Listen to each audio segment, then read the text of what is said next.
ഇവിടെ സംസാരിക്കാൻ പോകുന്നത് ആൽഡോൾ കണ്ടൻസേഷൻ റിയാക്ഷനെ കുറിച്ചിട്ടാണ്. ആൽഡോൾ കണ്ടൻസേഷൻ റിയാക്ഷൻ എന്ന് പറയുമ്പോൾ നിങ്ങൾക്ക് എല്ലാവർക്കും അറിയാതെ പബ്ലിക് എക്സാം ആയിക്കോട്ടെ, എൻട്രൻസ് എക്സാം ആയിക്കോട്ടെ, വളരെ ഇമ്പോർട്ടൻ്റ് ആയിട്ടുള്ളൊരു കാര്യം തന്നെയാണ് ആൽഡോൾ കണ്ടൻസേഷൻ. ആൽഡോൾ കണ്ടൻസേഷൻ ഇല്ലാത്തൊരു ക്വസ്റ്റ്യൻ പേപ്പർ വളരെ ചുരുക്കമാണ്. അതുകൊണ്ട് ആൽഡോൾ കണ്ടൻസേഷൻ എന്ന് പറയുന്ന റിയാക്ഷൻ നമ്മൾ പഠിച്ചു വെക്കേണ്ടത് വളരെ ഇമ്പോർട്ടൻ്റ് ആയിട്ടുള്ളൊരു കാര്യം കൂടിയാണ്. അപ്പോൾ നമ്മൾ ഇന്ന് ഡിസ്കസ് ചെയ്യാൻ പോകുന്നത് ആൽഡോൾ കണ്ടൻസേഷനെ കുറിച്ചിട്ട് മാത്രമാണ്. അത് കഴിഞ്ഞ് നെക്സ്റ്റ് വീഡിയോ ആയിട്ട് നമ്മൾ എന്ത് ചെയ്യുന്നതാണ്, ക്രോസ് ആൽഡോൾ കണ്ടൻസേഷൻ ചെയ്യുന്നതാണ്. ഓക്കെ, അപ്പോൾ നമുക്ക് നേരെ എന്ത് ചെയ്യാം, കാര്യത്തിലേക്ക് കിടക്കാം. എന്താണ് ആൽഡോൾ കണ്ടൻസേഷൻ എന്നുള്ള കാര്യം ആദ്യം പറയണം. അപ്പോൾ നമുക്ക് ആദ്യം ആൽഡോൾ കണ്ടൻസേഷൻ പറയുന്നതിന് മുന്നേ തന്നെ നമുക്ക് എന്ത് കൊടുക്കുക, എന്താണ് ആൽഡിഹൈഡ്, എന്താണ് കീറ്റോൺ എന്നുള്ള കാര്യം നമുക്കൊന്ന് ജസ്റ്റ് മനസ്സിലാക്കാം. അത് കഴിഞ്ഞിട്ട് എന്ത് വേണം, അത് കഴിഞ്ഞതിന് ശേഷം നമുക്ക് എന്ത് വരാം, ആൽഡോൾ കണ്ടൻസേഷനിലേക്ക് എടുക്കാം. ആൽഡിഹൈഡ് എന്ന് പറയുമ്പോഴത്തേക്കും അപ്പോൾ നിങ്ങൾക്കറിയാം എന്താണ് ഈ ആൽഡിഹൈഡ് എന്ന് പറഞ്ഞു കഴിഞ്ഞാൽ വേഗം പറഞ്ഞു തന്നേ, എന്താണ് ഈ ആൽഡിഹൈഡ്? ആൽഡിഹൈഡ് എന്ന് പറയുമ്പോഴത്തേക്ക് അതിൽ വരുന്ന ഫംഗ്ഷൻ ഗ്രൂപ്പ് ഏതായിരിക്കണം, RCH ആണ് അല്ലേ. R എന്ന് പറഞ്ഞാൽ നമ്മൾ ഓൾറെഡി നമ്മൾ പഠിച്ചിട്ടുള്ള കാര്യമാണ്. R എന്ന് പറഞ്ഞാൽ ഏതായിരിക്കണം, ആൽക്കൈൽ ഗ്രൂപ്പിനെയാണ് നമ്മൾ R എന്ന് വിളിക്കുക. R എന്ന് പറഞ്ഞാൽ എന്താണ്, ആൽക്കൈൽ ഗ്രൂപ്പാണ്, നമുക്കറിയാവുന്ന കാര്യം. അപ്പോൾ നമുക്കറിയാം ഈ ആൽഡിഹൈഡ് എടുത്താലും ആൽഡിഹൈഡിൽ ഏത് ഗ്രൂപ്പ് ഉണ്ട്, കാർബോണൈൽ ഗ്രൂപ്പ് പ്രസൻസ് ആണെന്ന് നമുക്കറിയാലോ. അപ്പോൾ എനിക്കിങ്ങനെ എഴുതിക്കൂടെ, RC⋯OH എന്ന് നമുക്ക് റെപ്രസെൻറ്റ് ചെയ്യാൻ പറ്റും. അതിൽ C⋯O എന്ന് പറയുന്ന ഗ്രൂപ്പിനെ നമ്മൾ വിളിച്ച പേരാണ് എന്ത് വിളിക്കാൻ പറ്റുക, കാർബോണൈൽ ഗ്രൂപ്പ് എന്ന് വിളിക്കാൻ പറ്റുക. Carbonyl group. ഇനി നിങ്ങൾ മനസ്സിലാക്കേണ്ട കാര്യം, കാർബോണൈൽ ഗ്രൂപ്പ് ആൽഡിഹൈഡിൽ മാത്രമാണോ പ്രസൻ്റ് എന്ന് നമ്മുടെ അടുത്ത് ചോദിച്ചാൽ നിങ്ങൾ എന്തുത്തരം പറയണം, ആൽഡിഹൈഡിൽ മാത്രമല്ല പ്രസൻ്റ് ആയിട്ടുള്ളത്, എന്തിൽ പ്രസൻ്റ് ആണ്, കീറ്റോൺസിൽ പ്രസൻ്റ് ആണ്. അപ്പോൾ ഇനി നമുക്ക് വേറൊരു ചോദ്യം വരുന്നത്, ആൽഡിഹൈഡിലും കീറ്റോൺസിലും മാത്രമാണോ കാർബോണൈൽ ഗ്രൂപ്പ് പ്രസൻ്റ് ആയിട്ടുള്ളത്? ഒരിക്കലുമല്ല.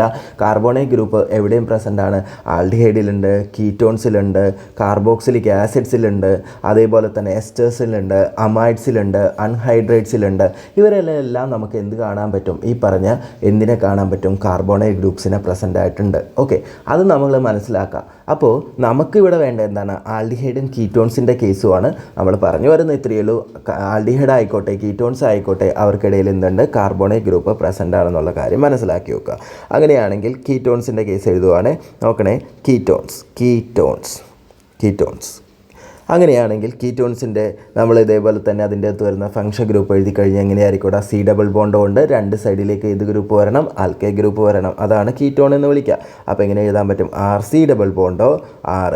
അതിൽ R എന്ന് പറഞ്ഞാൽ നമുക്ക് ഓൾറെഡി അറിയാവുന്ന കാര്യമാണ്, അത് എന്ത് ഗ്രൂപ്പാണ്, ആൽക്കൈൽ ഗ്രൂപ്പാണെന്ന് അറിയാലോ, ശരിയല്ലേ?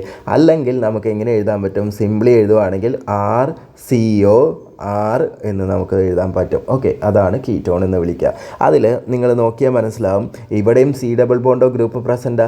ആ C⋯O ഗ്രൂപ്പ് പ്രസൻ്റ് ആയതുകൊണ്ട് അവരെ നമുക്ക് എന്ത് വിളിക്കാൻ പറ്റും, കാർബോണൈൽ ഗ്രൂപ്പ് എന്ന് നമുക്ക് വിളിക്കാനായിട്ട് സാധിക്കും. ഇനി നമ്മൾ പറഞ്ഞു വരുന്നത് ആൽഡോൾ കണ്ടൻസേഷനെ കുറിച്ചിട്ടാണല്ലോ. അപ്പോൾ ആൽഡോൾ കണ്ടൻസേഷനെ കുറിച്ചിട്ട് നമ്മൾ ഡീറ്റെയിൽ ആയിട്ട് കാര്യങ്ങൾ മനസ്സിലാക്കാൻ പോവുകയാണ്. അങ്ങനെയാണെങ്കിൽ നമ്മൾ ആൽഡോൾ കണ്ടൻസേഷൻ എന്താണ് മക്കളെ പറഞ്ഞു വരുന്നത്? ആൽഡോൾ കണ്ടൻസേഷൻ ഒന്നും പറഞ്ഞു കഴിഞ്ഞാൽ ഒന്നുമില്ലട മക്കളെ, വളരെ ഈസിയാണ്. ആൽഡോൾ കണ്ടൻസേഷൻ ആണെങ്കിൽ നമ്മൾ ആരെ എടുക്കേണ്ടത്, ഒന്നില്ലെങ്കിൽ ആൽഡിഹൈഡിനെ എടുക്കാം, അല്ലെങ്കിൽ കീറ്റോണിനെ എടുക്കാം. ഓക്കെ, അത് മനസ്സിലാക്കണം.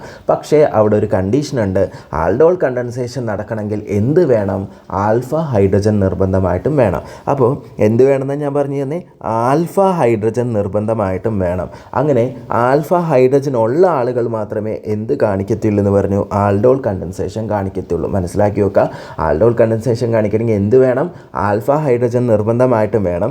അങ്ങനെ ആൽഫ ഹൈഡ്രജൻ ഇല്ലാത്ത ആളുകൾ ഒരിക്കലും എന്ത് കാണിക്കില്ല, ആൽഡോൾ കണ്ടൻസേഷൻ കാണിക്കില്ല. അതാണ് നിങ്ങളുടെ മനസ്സിൽ വേണ്ടത്. അപ്പോൾ എന്തുണ്ട്, ആൽഫ ഹൈഡ്രജൻ നിർബന്ധമായിട്ടും വേണം. അത് വളരെ ഇമ്പോർട്ടൻ്റ് ആയിട്ടുള്ളൊരു കാര്യമാണ്. ഓക്കെ അല്ലേ, റെഡി അല്ലേ?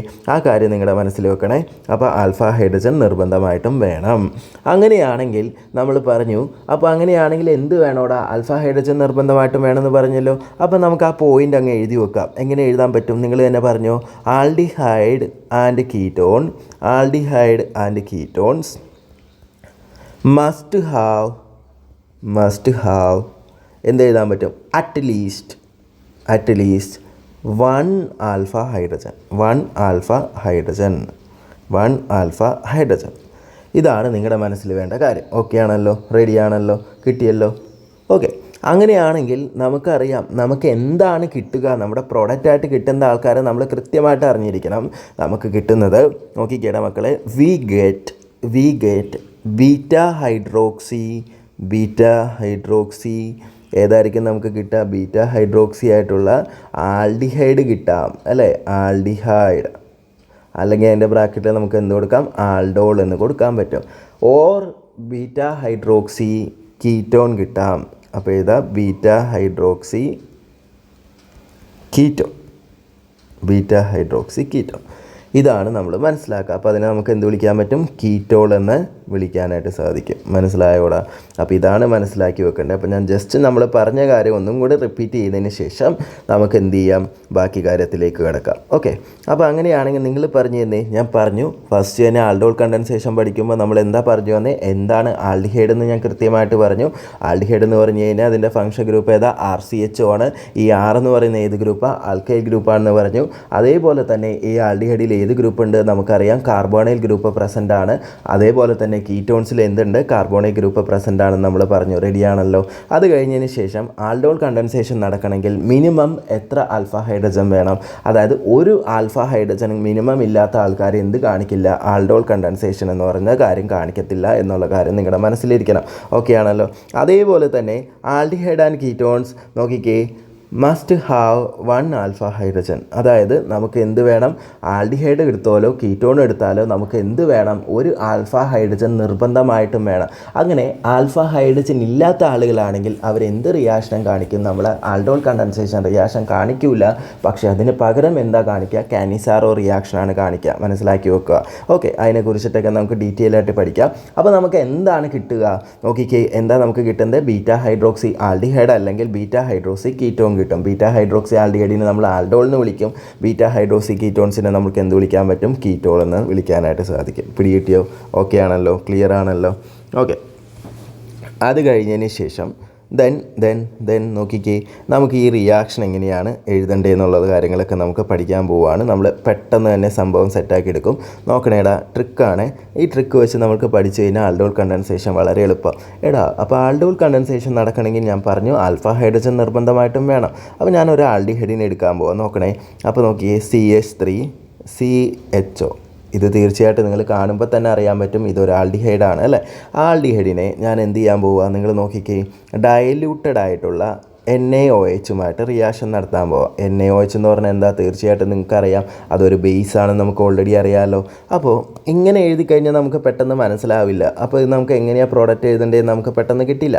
അപ്പം തീർച്ചയായിട്ടും എന്ത് വേണം? നമ്മൾ ആൽഡോൾ കണ്ടൻസേഷൻ നടക്കണമെങ്കിൽ 2 ആൾക്കാരെ എടുക്കണം. അത് നിർബന്ധമായിട്ടുള്ളൊരു കാര്യമാണ്. അപ്പോൾ ഞാൻ എഴുതുന്ന കാര്യങ്ങളൊന്ന് ശ്രദ്ധിച്ചേടാം. അപ്പോൾ 2 ആൽഡിഹൈഡ് ഇല്ലേ? നോക്കിക്കേ, അപ്പോൾ ഒരു ആൽഡിഹൈഡിന് ഞാൻ ഇങ്ങനെ എഴുതുവാണ് CH3 C ഡബിൾ ബോണ്ടോ H. ഇങ്ങനെ എഴുതിയ യാതൊരു പ്രശ്നവുമില്ല. നേരത്തെ ഞാൻ പറഞ്ഞതാണ്, ശരിയല്ലേ? ഒരെണ്ണത്തിന് ഈ പറഞ്ഞ പോലെ തന്നെ അങ്ങ് എഴുതാൻ പോവുക. എങ്ങനെ എഴുതും? CH3 CHO ഇങ്ങനെ എഴുതി. എന്നിട്ട് ഞാനിതിനെ റിയാക്ഷൻ നടത്തുമ്പോൾ എന്താ സംഭവിക്കുകയെന്ന് ചോദിച്ചു കഴിഞ്ഞാൽ നിങ്ങളത് കൃത്യമായിട്ടങ്ങ് ശ്രദ്ധിച്ചോളൂ. വേറൊന്നുമില്ലടാ, ഇവിടെ ഒരു ഓക്സിജൻ ഉണ്ട്. ഇവിടുത്തെ കാർബൺ കണ്ടോ? ഈ കാർബണിലുള്ള ഹൈഡ്രജൻ ഇല്ലേ? ഇതിലുള്ള ഹൈഡ്രജൻ നോക്കിക്കേ, ഇതിലുള്ള ഹൈഡ്രജൻ എങ്ങോട്ടാ ഷിഫ്റ്റിംഗ് നടത്തുക? നിങ്ങൾ നോക്കിക്കേ, ഇതിലുള്ള ഒരു ഹൈഡ്രജൻ, എല്ലാ ഹൈഡ്രജനും അല്ല, ആകെ ഒരു ഹൈഡ്രജൻ എന്ത് ചെയ്യും? ഈ പറഞ്ഞ പോലെ തന്നെ ഈ ഭാഗത്തേക്ക് ഷിഫ്റ്റിംഗ് നടക്കും. മനസ്സിലായോ? ഓക്കെ, അങ്ങനെ ഷിഫ്റ്റിംഗ് നടന്നു. അങ്ങനെ ഷിഫ്റ്റിംഗ് നടന്നു കഴിയുമ്പോൾ നമുക്ക് എന്താണ് കിട്ടുക? ഹൈഡ്രജനെ ഷിഫ്റ്റ് ചെയ്ത് ഒരു ഹൈഡ്രജൻ അങ്ങോട്ട് കൊണ്ടുപോയി. അപ്പോൾ എന്താ വരുന്നത്? ഇവിടെ ഹൈഡ്രജൻ വരും. അപ്പോൾ അങ്ങനെ ഹൈഡ്രജൻ വന്നു കഴിഞ്ഞാൽ അപ്പോൾ ഇവിടെ എന്താകും? CH2 ആയിട്ട് മാറില്ലേ? അങ്ങനെയാണെങ്കിൽ ബാക്കി എഴുതിക്കേ, CH3. പറഞ്ഞേടാ മക്കളെ, CH3 ബാക്കി എന്ത് വരും? നിങ്ങൾ തന്നെ പറഞ്ഞോളൂ. CH3 CH ബാക്കി പോരട്ടെ. ഇതിൻ്റെ മുകളിൽ എന്തുണ്ട്? OH ഉണ്ട്. ബാക്കി ഇവിടെ എന്തുണ്ട്? CH2 CHO. ഇങ്ങനെ ഒരു കോമ്പൗണ്ട് നമുക്ക് ഇൻ്റർമീഡിയറ്റ് ആയിട്ട് ഫോം ചെയ്യും. മനസ്സിലാക്കി വെക്കുക, ഇൻ്റർമീഡിയറ്റ് ആയിട്ട് ഇങ്ങനെ ഒരു കോമ്പൗണ്ട് ഫോം ചെയ്യുന്നുണ്ട്. ദെൻ നമ്മൾ എന്ത് ചെയ്യണം? ഇതിനെ നമുക്ക് എന്ത് ചെയ്യണം? നിങ്ങൾ ഈ പറഞ്ഞ പോലെ എന്ന് വെച്ച് കഴിഞ്ഞാൽ എലിമിനേഷനാണ് നടക്കുക. ഇവിടെ നിന്ന് റിമൂവൽ ഓഫ് വാട്ടറാണ് നടക്കുക. ഓക്കെ, അപ്പോൾ ഇതാ പഠിച്ചു വെക്കേണ്ടത്. ഇതിൽ നിന്ന് എന്ത് പോകണം? വാട്ടറിനെ എലിമിനേറ്റ് ചെയ്യുക. Removal of water. അപ്പോൾ എങ്ങനെയാണ് വാട്ടറിനെ കളയാടാ? വളരെ എളുപ്പം. നിങ്ങൾ നോക്കിക്കേ, വാട്ടർ പോകണമെങ്കിൽ ഇവിടെ ഒരു OH ഉണ്ട്. ദെൻ അതേപോലെ തന്നെ നിങ്ങൾ മനസ്സിലാക്കുക, ഇവിടെ നിന്ന് ഒരു H കൂടിയും വാട്ടർ എലിമിനേറ്റ് ചെയ്താൽ പോരെ.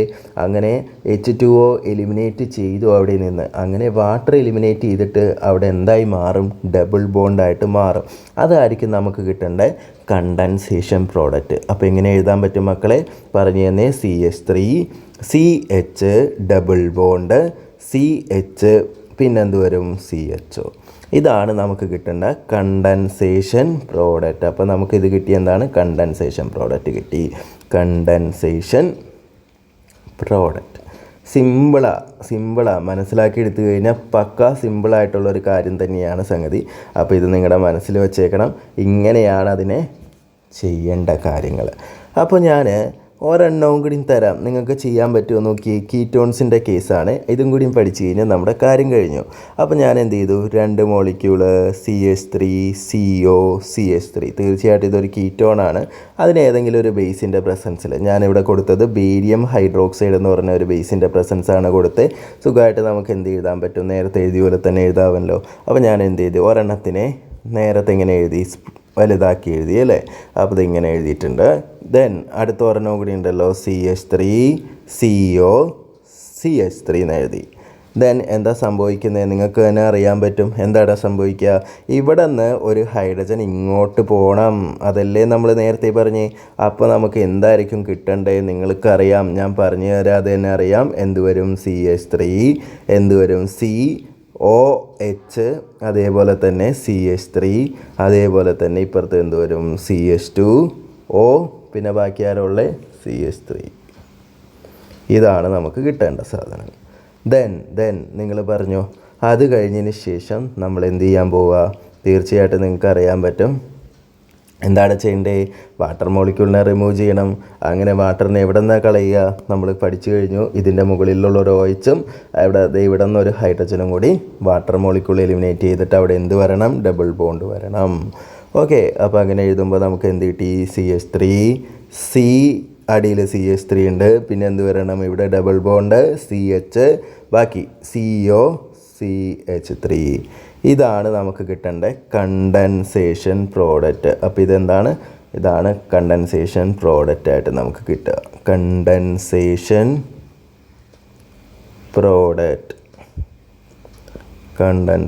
പ്രോഡക്റ്റ് ഇത്രയേ ഉള്ളൂടാ മക്കളെ. ആൽഡോൾ കണ്ടൻസേഷൻ എന്ന് വിളിക്കുന്നത്. ആൽഡോൾ കണ്ടൻസേഷൻ പക്ക ക്ലിയർ ആയെന്ന് ഞാൻ വിചാരിക്കുന്നു. ഓക്കെ അല്ലേ? ക്ലിയർ അല്ലേടാ? ഓക്കെ, അത് മനസ്സിലാക്കി വെക്കുക. ഇത്രയേ ഉള്ളൂ കാര്യം. ഇതാണ് ആൽഡോൾ കണ്ടൻസേഷൻ എന്ന് വിളിക്കുക. മനസ്സിലായോ? ഓക്കെ.